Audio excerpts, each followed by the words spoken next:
Section 1. You will hear a man phoning to inquire about hotel information. First, you have some time to look at questions 1 to 4.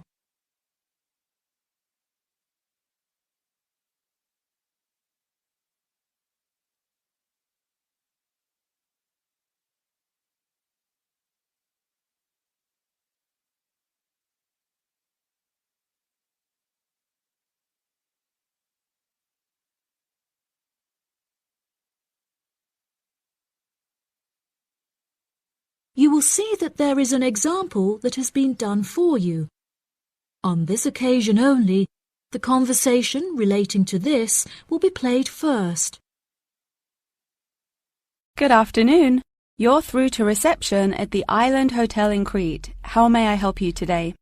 Yes, hello there.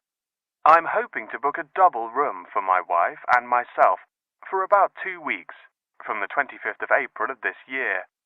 Firstly, could you tell me whether it's particularly hot during this time?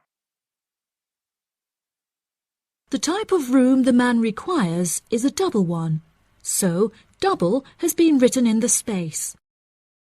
Now we shall begin. You should answer the questions as you listen, because you will not hear the recording a second time. Listen carefully and answer questions 1 to 4. Good afternoon. You're through to reception at the Island Hotel in Crete. How may I help you today? Yes, hello there. I'm hoping to book a double room for my wife and myself for about 2 weeks, from the 25th of April of this year.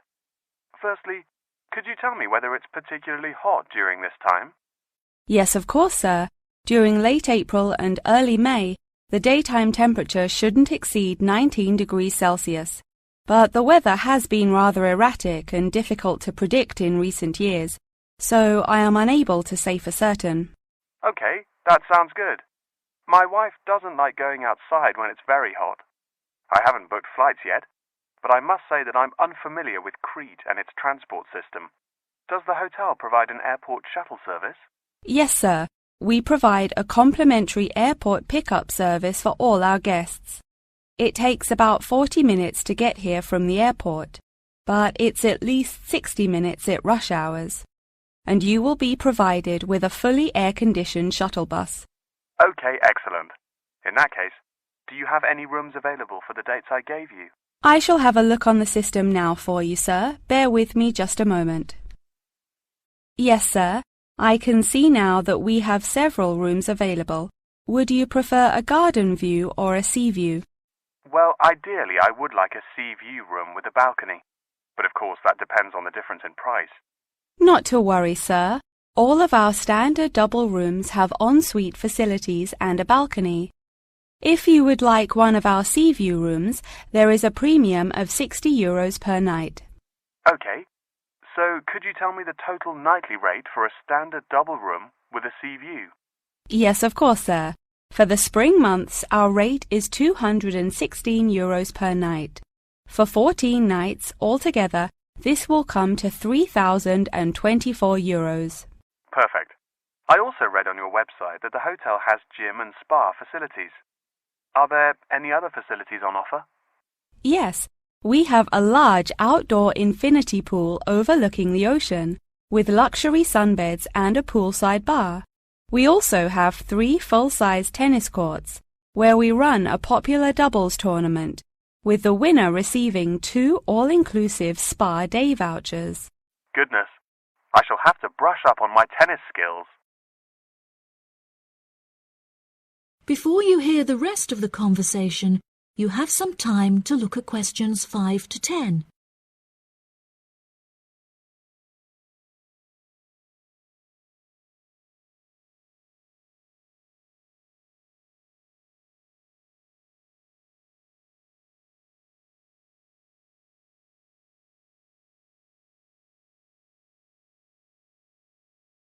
Now listen and answer questions 5 to 10. Are there any other activities organised by the hotel that we can partake in? It's just that it's our wedding anniversary on the 30th of June, and I would like to provide my wife with a perfect romantic getaway. I can assure you, sir, that your wife won't be disappointed. Ours is a 5-star resort which is renowned for its luxury and beauty. In terms of activities, the hotel provides thrice-weekly entertainment. On Tuesdays, guests will take a minibus and partake in learning to cook succulent fish dishes with our Michelin-starred chef Enrique. The class will take place in a beautiful valley deep in the Cretan hills, where guests will be treated to an intimate piano performance by our in-house concert pianist Pedro.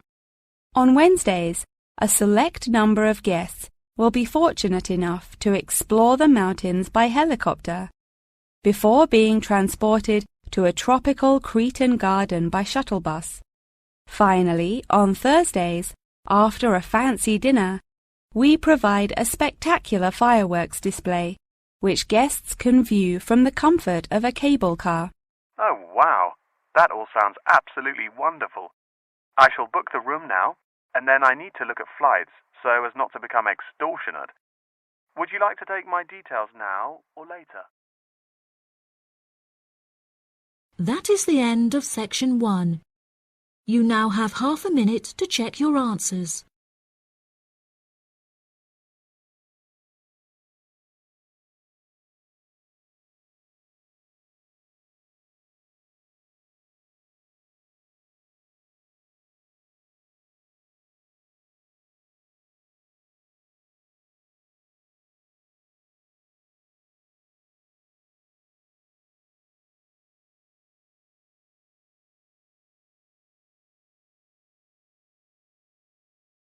Now turn to section 2.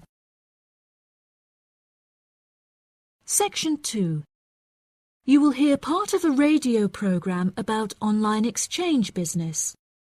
First, you have some time to look at questions 11 to 14.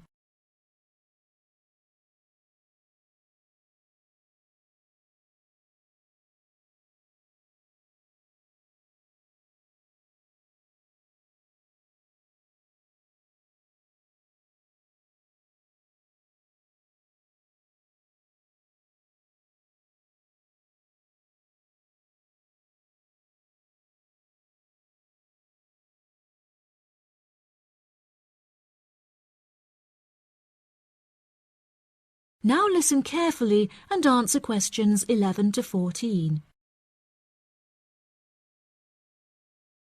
Barter Online UK is a young, up-and-coming website in the United Kingdom where users can buy new and used goods.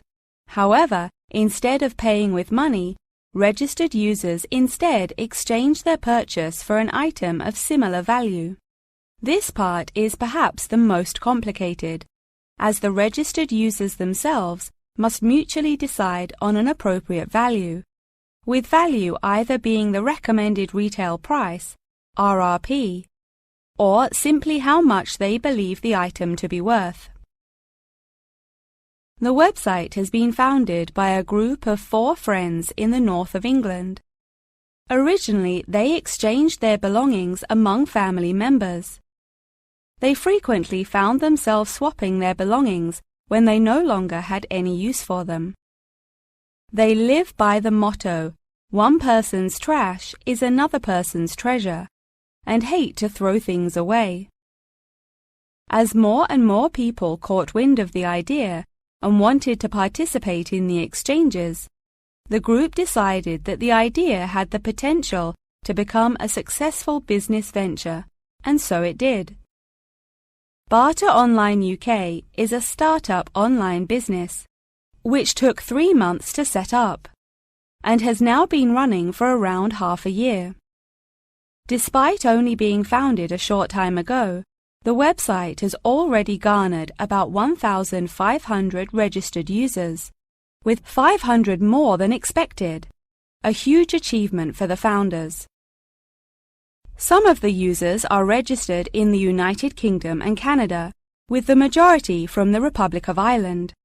In order to become a registered member, users must first fill in their personal details, followed by their credit or debit card details, which will be used to take payment of a monthly fee of £5. As long as this fee is paid, users will be able to perform an unlimited number of online exchanges. Before you hear the rest of the programme, you have some time to look at questions 15 to 20.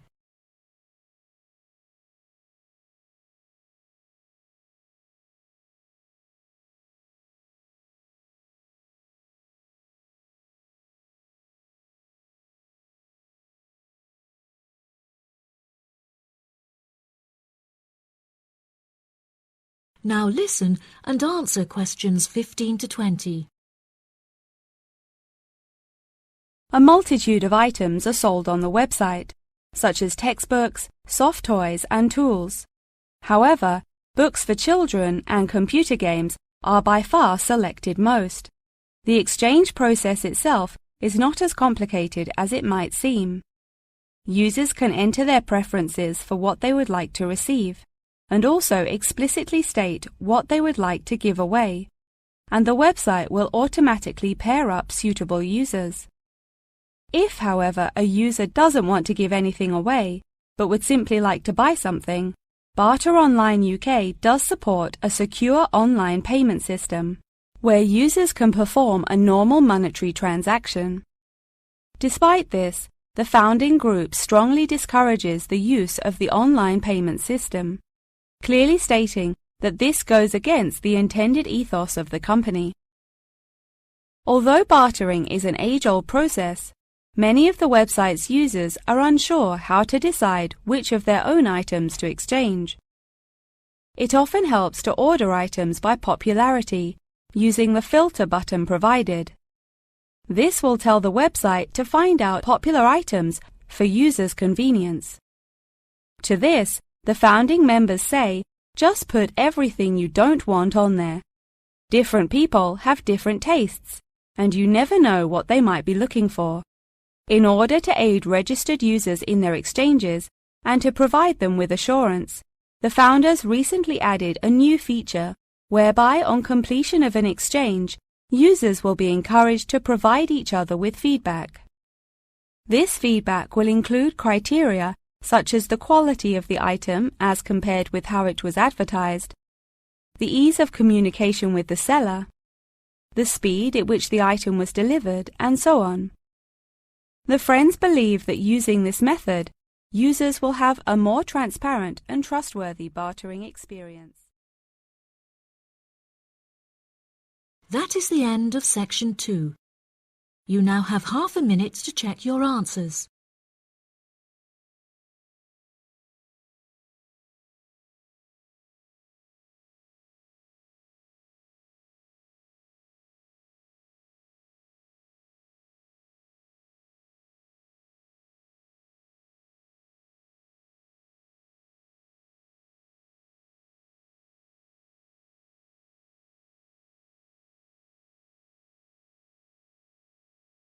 Now turn to section 3. Section 3. You will hear Tom and Annie, two students, talking with their professor about the assignment. First, you have some time to look at questions 21 to 26.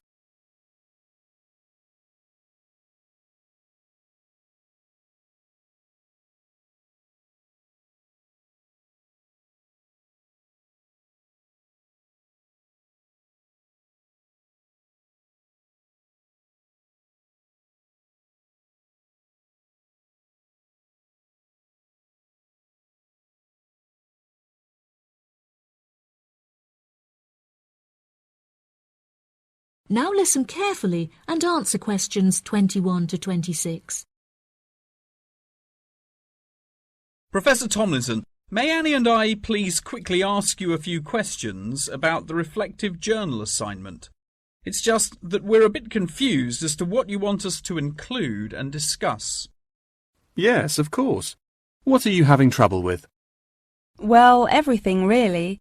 To start with, what should be included first in the reflective journal? Perhaps suggestions from others?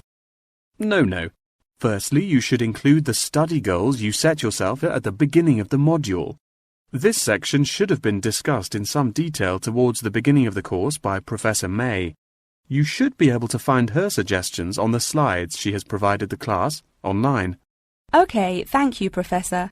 Could I also trouble you to take a brief look at my bibliography and footnotes? I feel like they're missing something.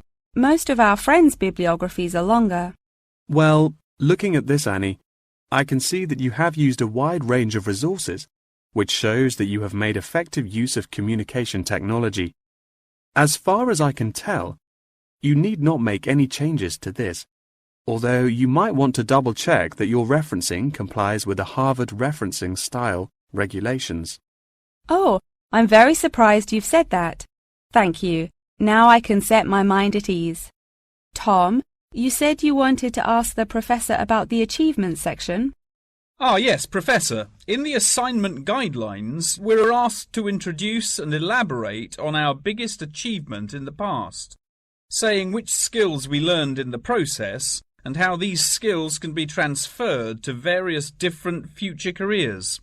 The only problem is that I don't know what my greatest achievement actually is. I've only ever worked as a waiter in a hotel restaurant during the summer holidays from university. If you worked as a waiter in a hotel restaurant, you're bound to have worked with other waiters as part of a team. Would you say that during your time as a waiter, you developed any leadership skills? Yes, well, I suppose I was asked to become the team leader of the food and beverage department, but that's hardly an achievement. You might not think so, but if you write that you were offered the position of the team leader, it shows a lot more about your character. For example, that you're charismatic and work well in a high-pressure situation. I never would have thought to write that down. Thank you. I guess I should start listening to others more often. Annie, do you have any more questions, or are you ready to go back to the library? Yeah, I think I've got everything I need. Thank you very much, Professor Tomlinson. That was really helpful. I'm actually starting to look forward to writing this now, and it should be a really useful exercise to prepare us for writing CVs and applying for jobs. It's shocking how bad I am at identifying my strengths and weaknesses. Professor Tomlinson has shown me that I definitely need to start displaying some self-awareness. Yeah, Tom, you really do. You're always so modest. Modesty is great until it comes to applying for jobs. Before you hear the rest of the conversation, you have some time to look at questions 27 to 30.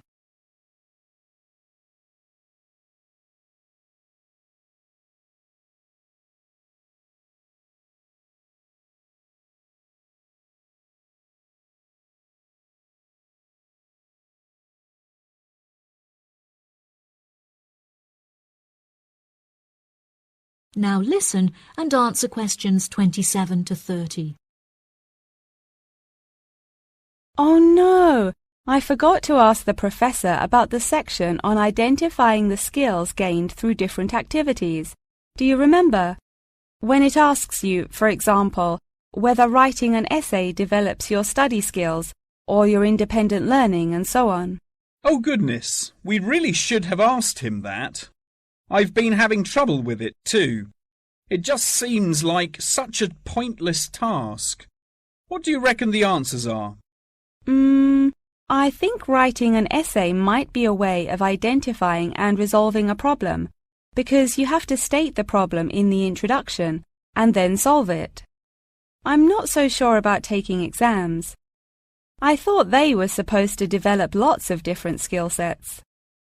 If I really had to choose, I'd say that taking exams enables you to become more confident in yourself. Do you agree? Maybe. I really don't know either. What do you think about the last two? Making class notes and presentation notes? Oh, it's so difficult. I think making class notes has to be a way of becoming a more independent learner, because you yourself decide what the important information is and learn it. That reminds me, I find taking presentation notes is a disaster. The professors speak much too quickly, and I write much too slowly. That is the end of section 3. You now have half a minute to check your answers.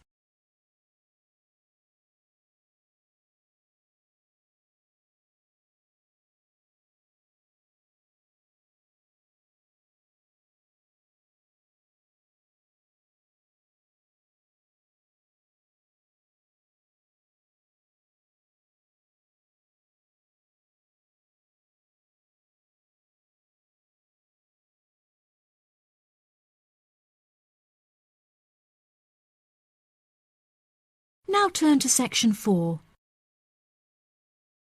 Section 4. You will hear a talk on the research of the behaviour of chimpanzees. First, you have some time to look at questions 31 to 40.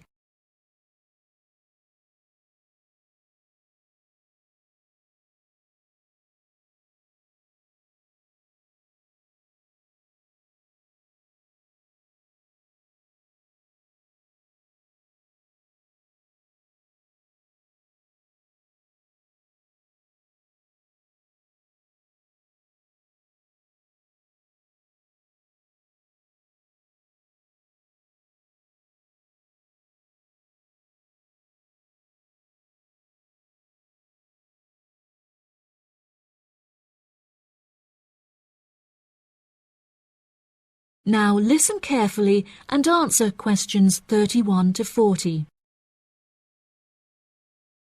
Welcome back to my series of short lectures on apes.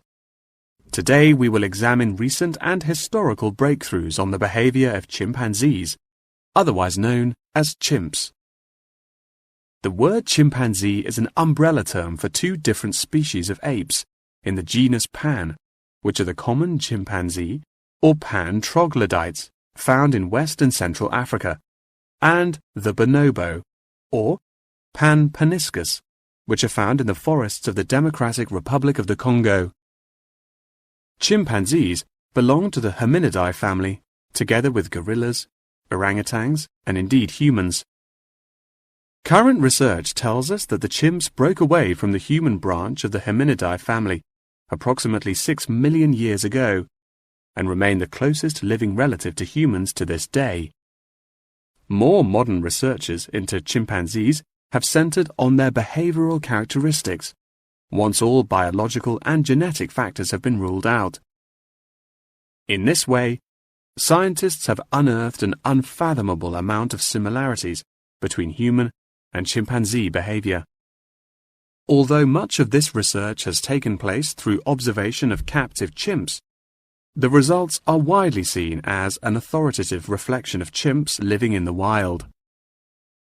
Chimps live in large so-called communities comprised of many male and female members, with the social hierarchy determined by an individual chimp's position and influence. Through such research, scientists have found that chimps learn and adapt through observation of others' behavior. Once in power, the alpha male is often seen to alter its body language in order to retain power. For example, he might puff himself up in order to intimidate others, while lower-ranking chimps are noted to behave more submissively and holding out their hands while grunting.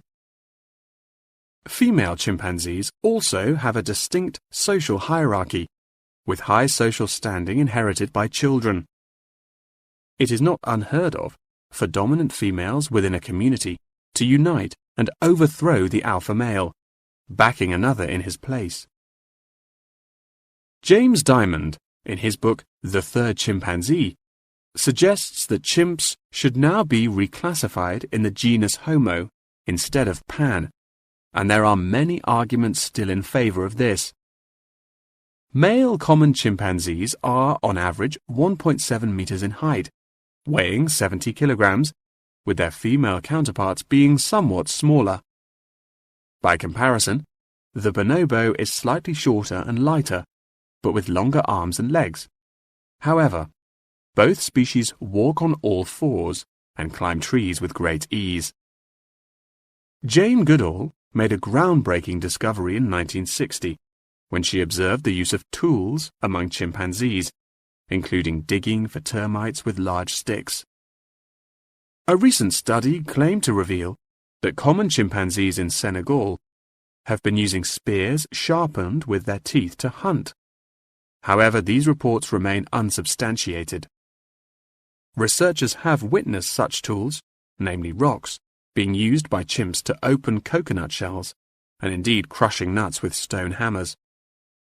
As scientific technology has developed, so too has our knowledge of the sheer extent of the chimp's intelligence.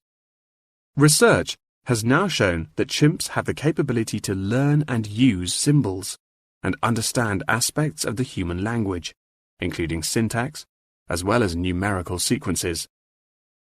As I mentioned earlier, the umbrella term chimpanzee is comprised of the common chimpanzee and the bonobo. These two subspecies are divided along the Congo River, with the common chimps living on one side and the bonobos living on the opposite side of the river. Over the past few decades, both of these subspecies have witnessed an alarming decrease in population density, with animal activists now working harder than ever to protect those remaining and encourage procreation.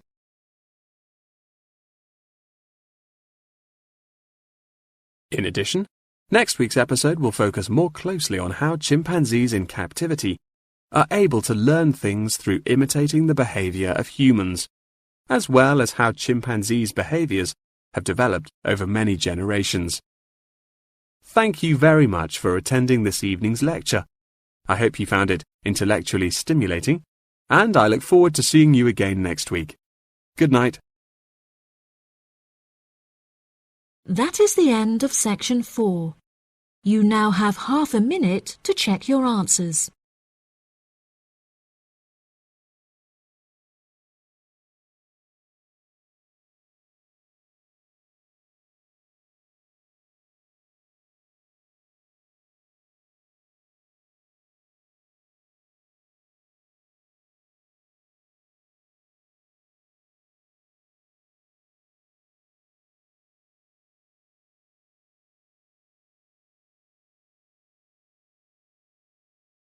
That is the end of the listening test.